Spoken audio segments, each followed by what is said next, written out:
Hello, welcome to Lazada Insider, featuring knowledge that makes a difference.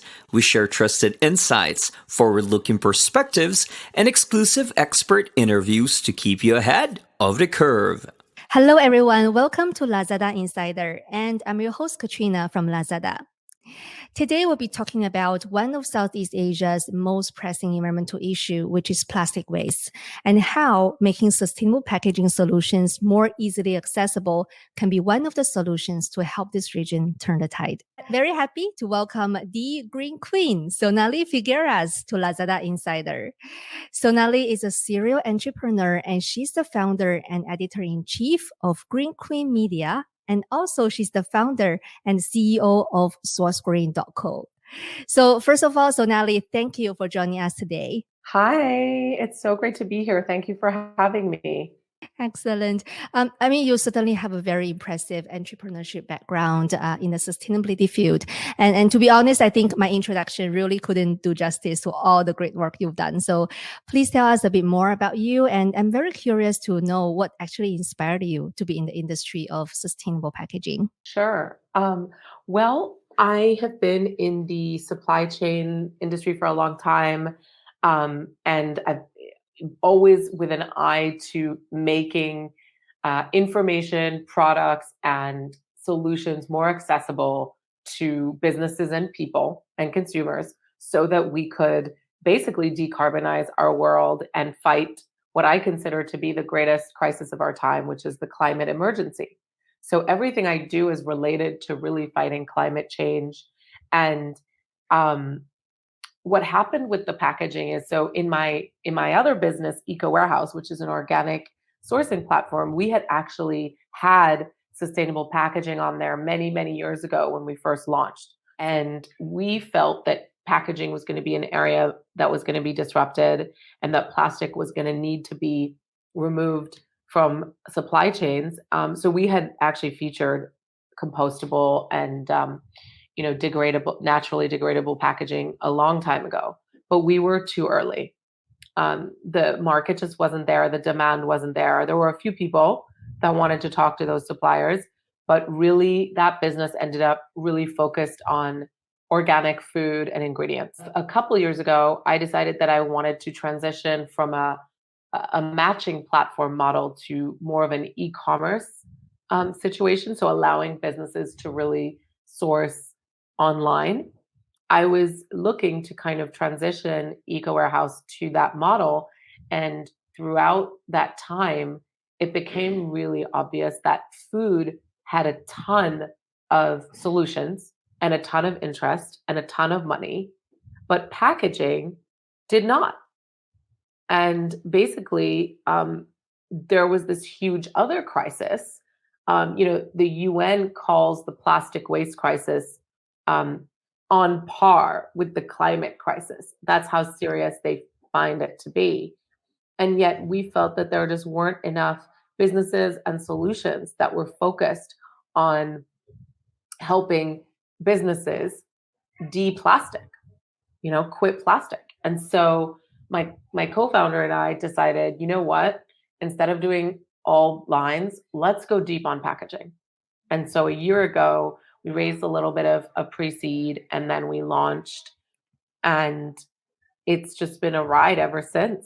You mentioned about different types of sustainable packaging in when you describe your stories, and we actually hear the term sustainable packaging or green packaging quite a lot, really, and it comes in many forms and shapes, and it seems like our options are increasing also by the day. So, I would love to know, in your opinion, what is truly sustainable packaging by your definition? That's a great question. And certainly you could ask 10 people that question and you'd get 10 different answers. For us, we've taken a very strong stance. For me, packaging, let's remember what it's for. It's for transport, it's for protection, and it's for efficiency. It allows you to carry things, right? And a whole amount, a large percentage of the packaging of goods is very, very short time packaging, meaning that we're using up all these resources and we're spending money and we're creating these packaging items to package goods. But really, the packaging is not the goal, right? The goal is to get that product to an end party, consumer or business. And so for us, what we're trying to do is move the industry to a place where sustainable packaging means waste-based, it means renewable, it means naturally degradable at the end of a life. So it could be certified home compostable in some countries. But packaging should not require virgin resources to use. It should work for what it needs to work for, and it should have an end of life that is responsible. And finally, and this is something that no one else is talking about, it should be harmless. It should not be releasing toxic gases or ingredients into waterways, waste streams, or air. And throughout my long career in sustainability, one of the things I've always found is that a lot of folks are very siloed in their solutions.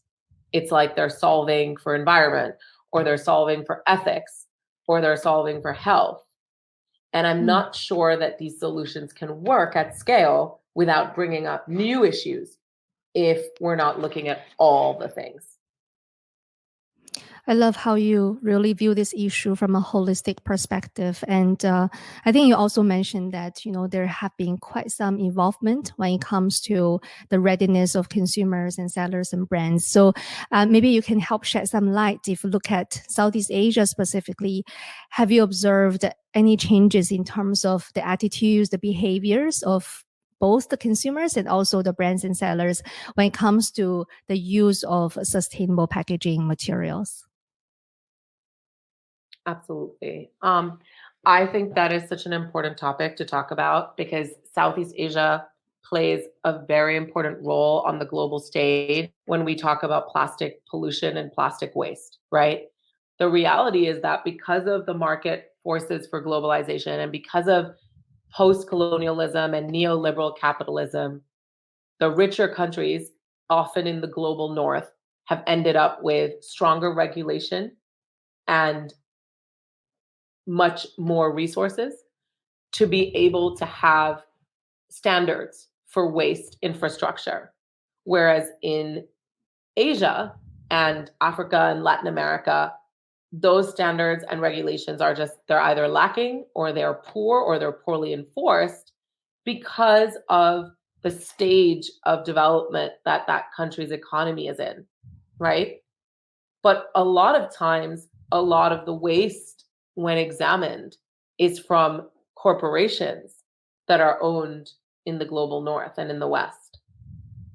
And so at the end of the day, if you subscribe to an idea of end producer responsibility, which we shorthand in the industry as EPR, and the idea that if I make a product, I'm responsible for where it ends up and who it harms, right? Including the environment and marine animals and waterways, right? Then you look at things completely differently. But from a consumer point of view, young Southeast Asian consumers are 100% aware of the climate crisis and the plastic crisis, and they are fighting back in their own way. One of my favorite startups is this Indonesian startup called Cyclus, where they ride around on a van and they bring you household products like cleaning products and shampoos and conditioners in reusable kind of refillable packs, and you can just refill all your products without having to use new packaging. And that's happening in Indonesia, where you might argue, oh well, the GDP per capita wouldn't make you think that a zero waste kind of refillable business model would be popular, but it is.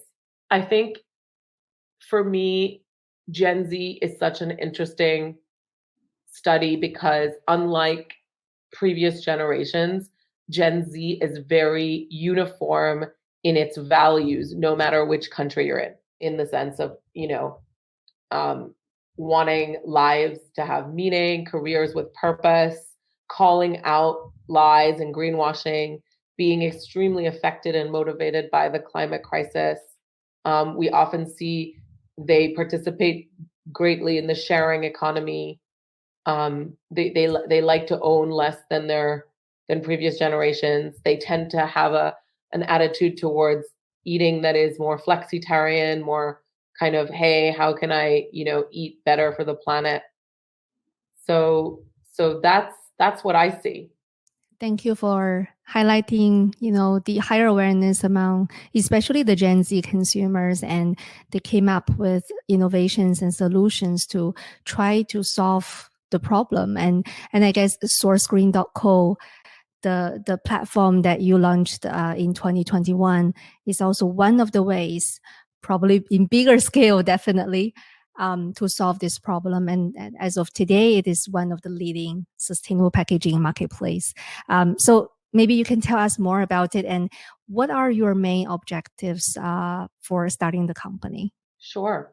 We launched last year with the thesis that if we created a self-serve online marketplace where a brand could go on and just connect with a supplier and basically get a quote and buy what they needed, that would be the best way to kind of accelerate change. But what we found is that buyers ended up always coming back to us and wanted more input. They were confused about certifications, about materials. They didn't always understand what they needed. They didn't always know what was available on the market in terms of plastic free.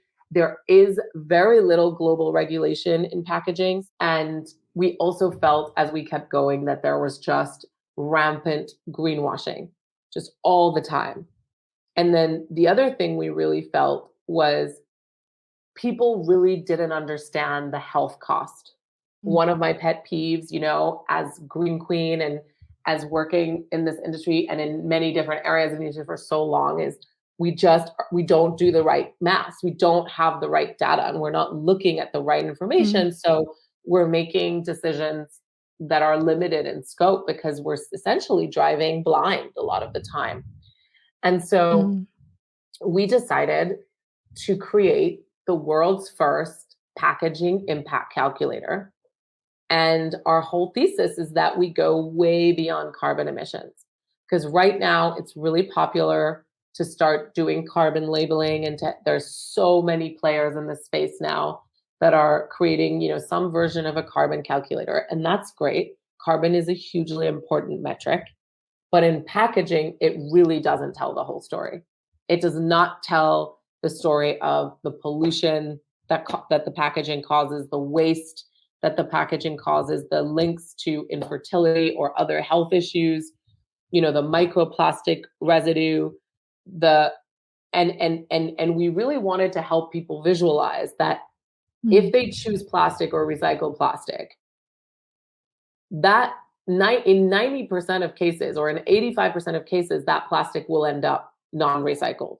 And then we wanted to show people how much of that goes to landfill, how much of that ends up, just in the environment, how much of that is incinerated. And incineration comes with a huge health cost because burning plastic is a dirty business from a toxins point of view. So that has air pollution ramifications. And so we have been building this tool for the last few months.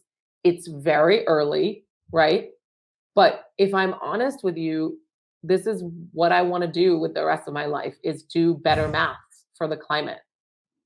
And if we get this right, we could potentially use it for materials and textiles. We could do this much more broadly, but no one is pricing in the health cost and the waste cost. And those are externalities that have a huge effect on the bottom line. And if we were to price them in, I don't think the plastic would be the cheapest option. You have so many packagings listed on your website, and you were mentioning this new innovation that you came up with, an impact calculator. But how are you able to actually calculate the impact for all these different selections of packaging materials that are listed on your site? So it's really, really difficult, but that's the whole That's the whole question, and that's the whole complexity, right?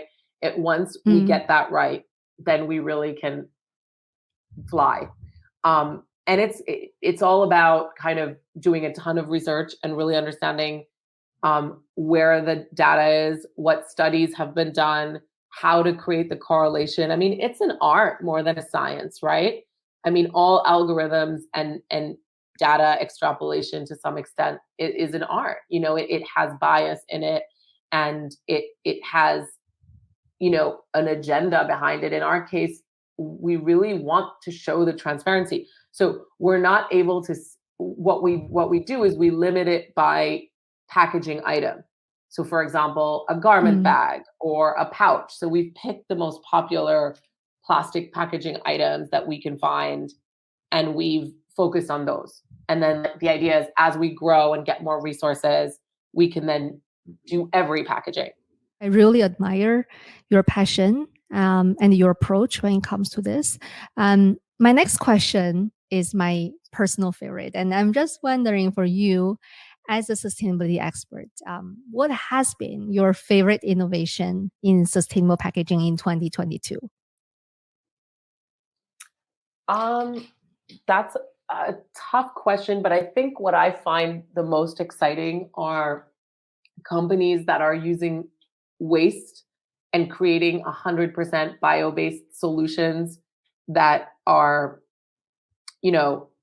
great because they use up waste, and great because they're 100% bio-based, so they easily degrade, right? So people that are using kind of crustacean shell waste to create alternatives to polystyrene, EPS foam. Similarly, you can use mycelium and hemp waste to create packaging also that is completely degradable and bio-based. There's a lot going on in algae when it comes to films. Nothing is fully scalable yet, but there are some really fun, interesting players there in terms of creating coatings that are plastic free, or films that can be used for food preparation that are plastic free.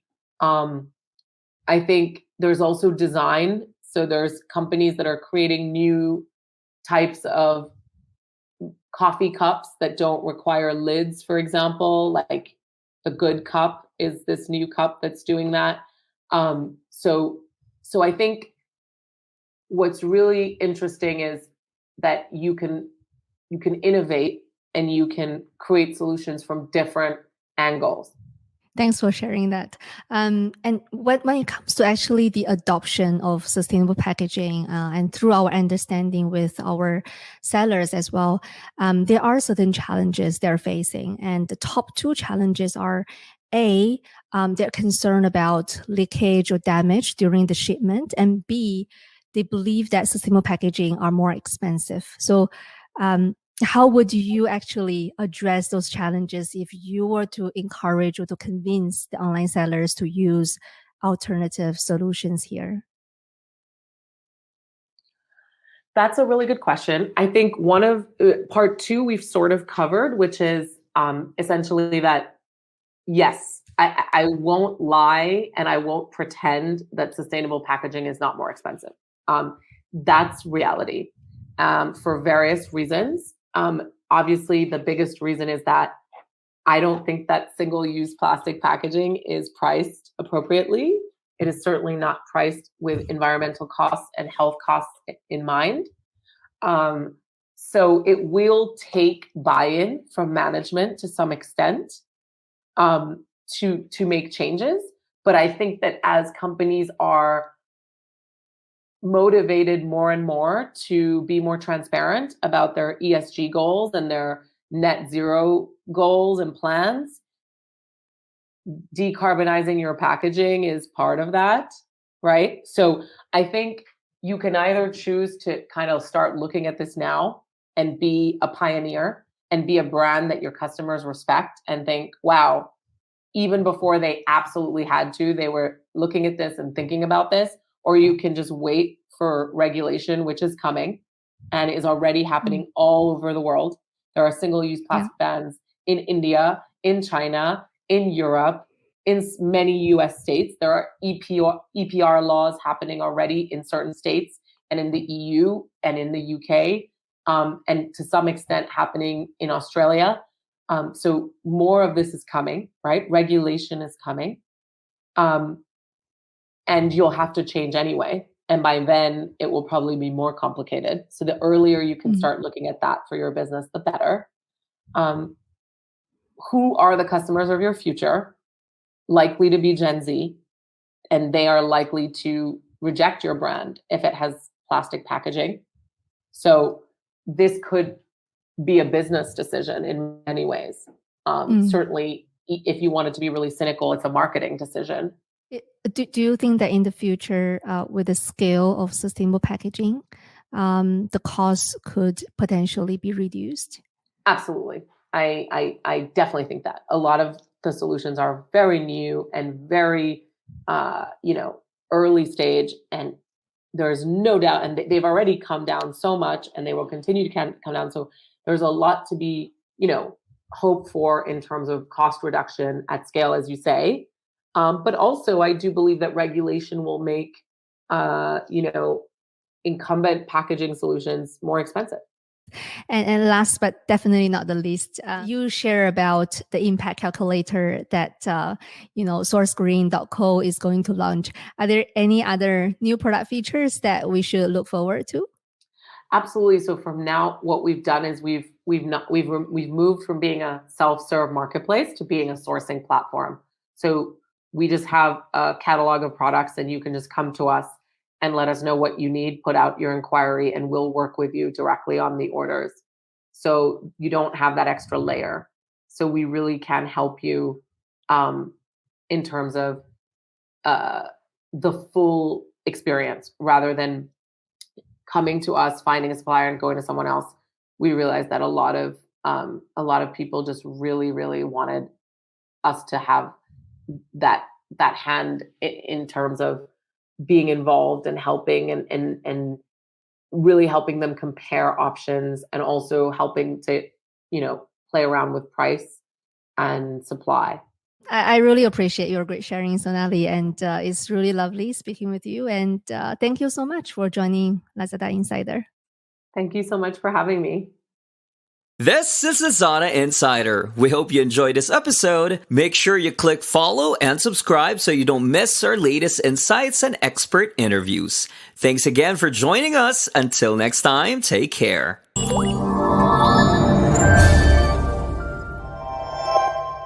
Lazada.